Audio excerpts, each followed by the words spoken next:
이번 독서 주제 발표를 하게 된 영어팀 김윤재라고 합니다. 우선 제가 읽은 책은 제목이 되게 인상 깊어서 읽게 되었는데요. 책 제목은 오늘 또 일을 미루고 말았다 라는 책입니다.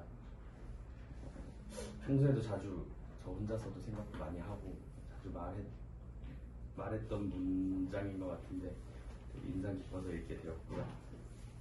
우선 이 책의 저자는 우리에게 익숙한 마우스 우클릭이라든지 더블 클릭이라든지 드래그 앤 드롭 등 윈도우의 핵심이 되는 기능들을 만든 나카지마 사토시라는 프로그래머입니다. 일본인이고요. 이 책에서 저자는 여러 시간관리법 중 자신이 가장 중요하게 생각하는 로켓 스타트 시간관리법을 설명하고자 합니다. 우선 이 책의 목차를 살펴보겠습니다. 목차는 총 6개 파트에 55개 이야기로 구성이 되어 있습니다.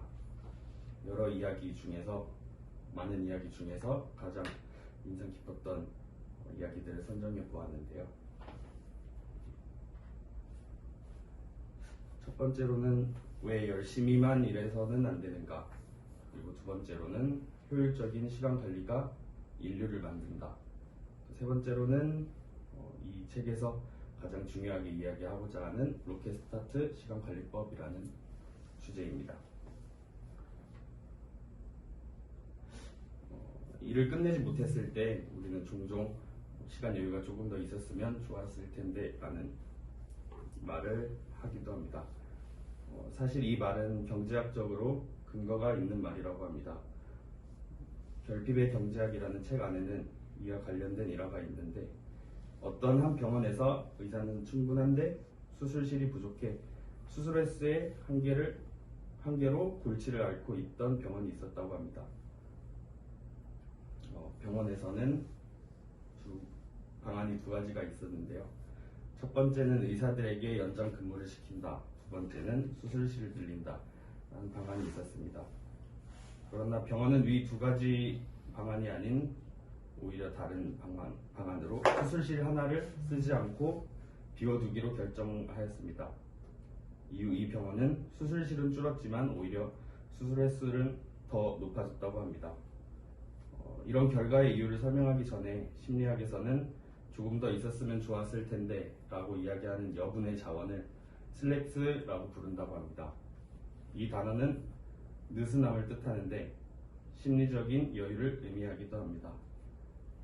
사람들은 수면 부족, 업무의 불안, 그다음에 과도한 업무 등을 느낄 때 여러 피로가 쌓이는 상황에서 여유를 많이 잃는다고 이야기합니다.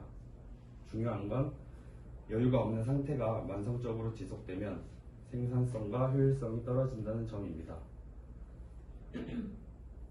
이런 상황이 지속되면 사람들은 분명 더 효율적인 방법이 있지만 잘못된 방향으로 가고 있는지 인지하지도 못한 채 업무 처리 능력이 떨어지고 결국엔 지쳐서 결국 일을 제대로 끝내지 못하는 경우가 있다고 합니다. 돌아와서 사실 이 병원의 가장 본질적인 문제는 응급 환자가 많은 탓에 예정 수술 일정이 엉망으로 꼬이는 것이 가장 본질적인 문제였습니다. 수술 준비를 하면 의사에게 응급 환자를 맡기거나 또 일정이 지연되고 의사들은 수면 부족에 시달렸다고 합니다. 그런데 수술실을 하나 비우고 응급 환자 전용으로 수술실을 사용하자 다른 수술 일정을 방해하지 않고도 효율적으로 일을 처리할 수 있었다고 이야기합니다. 이 책에서는 업무나 생활 등의 잘못된 방향이나 본질적인 문제를 정확하게 판단하기 위해서는 우리도 마음속에 항상 여유를 한 칸 비워놓는 게 중요하다고 설명하고 있습니다. 여유 공간을 통해서 열심히만 일하는 게 아닌 본질적인 문제를 파악하고 정확한 방향으로 일을 하는 것이 중요하다고 이야기합니다.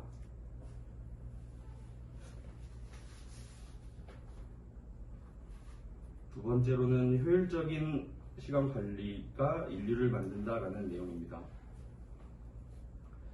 책에서는 효율적인 시간 관리를 통해서 첫 번째는 리스크를 측정할 수 있고 두 번째는 5차 돌발 상황에 대응할 수 있다고 설명하고 있습니다.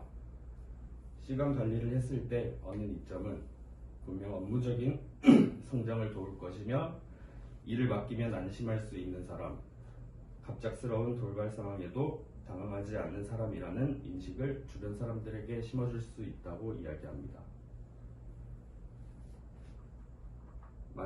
마지막으로는 이 책에서 가장 핵심적으로 이야기하고 싶어하는 로켓스타트 시간관리법이라고 하는 주제입니다.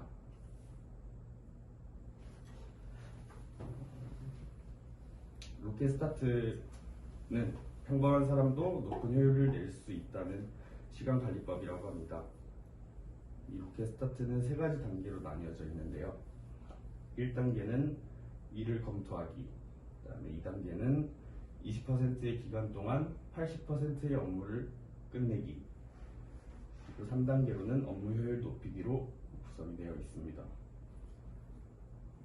첫 번째 단계는 일을 검토하는 단계입니다.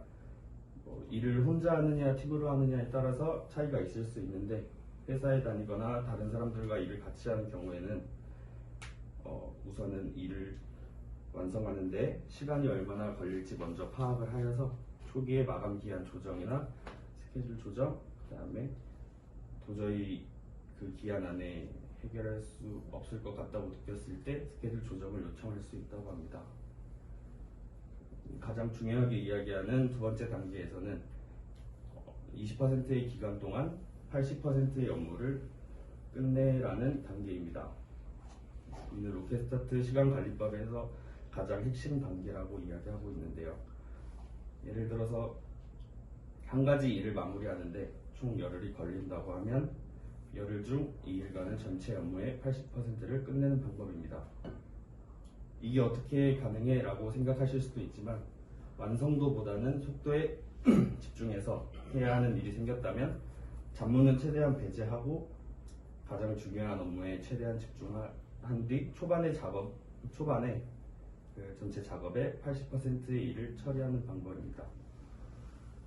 이후 8일 동안은 20%의 작업과 전체적인 완성도를 높이는 방식으로 작업을 마무리하라고 설명하고 있습니다. 마지막 단계는 업무 효율을 높이는 단계입니다. 사실 이 단계는 일하는 내내 적용되는 게 좋다고 이야기하고 있습니다. 초반 이 일의 기간 동안에는 최대한 멀티태스킹을 하지 않고 중요 업무에 최대한 집중하고 대신 이 일 기간 이후에는 어느 정도 여유를 찾으며 부족한 부분을 보충하고 조금 더 효율을 높이라고 이야기하고 있습니다. 사실 로켓스타트 시간법은 일의 특성이나 업무를 처리하는 스타일에 따라서 다 다를 수 있다고 생각이 들었습니다. 제가 이 이야기를 들었을 때 가장 핵심적인 내용은 중요한 일이 지워졌을 때 일을 미루다가 마지막에 하는 것보다는 초반부터 최대한 집중을 해서 일을 우선 시작을 해라 라는 게 가장 중요한 내용으로 받아들여졌습니다.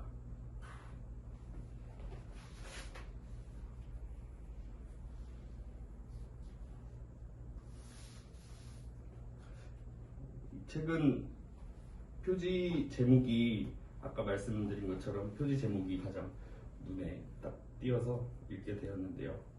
책 내용 소개는 일본 분이셔서 그런지 좀 드래곤볼에 나오는 좀 유치한 단어도 들어있고 해서 좀 집중이 떨어지는 부분도 있었던 것 같고 또 이미 다 머릿속으로는 알고 있는 당연한 이야기를 계속 반복해서 큰 뭔가 인상을 표지만큼 큰 인상을 주지는 못한 것 같은데 그래도 미루지 말고 가장 중요하게 이야기하는 게 미루지 말고 방향성을 제대로 잡고 최대한 빠르게 집중해서 일을 시작해라 라는 내용이 가장 인상 깊었던 것 같습니다. 평소 생활에서도 그렇고 업무도 그럴 때도 있지만 평소 생활에서 미루는 습관이 많이 몸에 배어 있는데요. 그래도 이 책을 읽으면서 한 번 더 마음가짐을 다시 잡을 수 있었던 계기가 됐던 것 같습니다. 혹시나 평소에 믿음 습관으로 안 좋은 결과를 얻어본 적이 있으시거나 스트레스를 받으신 적이 있으셨다면 이 내용도 기억해 주시면 좋겠지만 이 표지를 한 번 더, 표지의 그 책 제목을 한 번 더 생각하시면서 한 번 더 경각심을 갖는 그런 계기가 되었으면 좋겠습니다. 이상 발표 마치겠습니다. 감사합니다.